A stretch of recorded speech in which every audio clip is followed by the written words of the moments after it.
আজকে কালী পুজো। আমি এই কালী পুজোর দিন লক্ষ্মী কালী পুজো করি।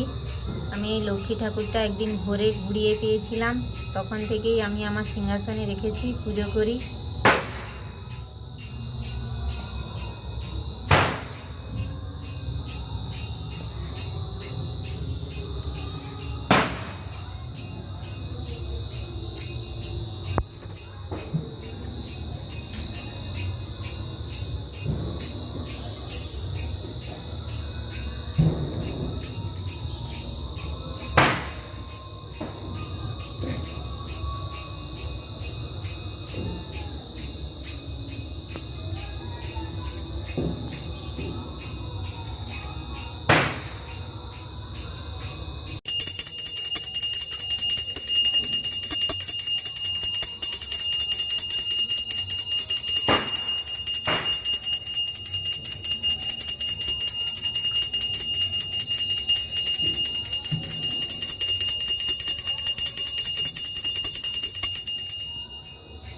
নাম লোকে করো এ বৃথায়, একদা যে নরপতি সবারে ডাকিল, কার ভাগ্যে খাও সবে জিজ্ঞাসা করিল, কহিল সকল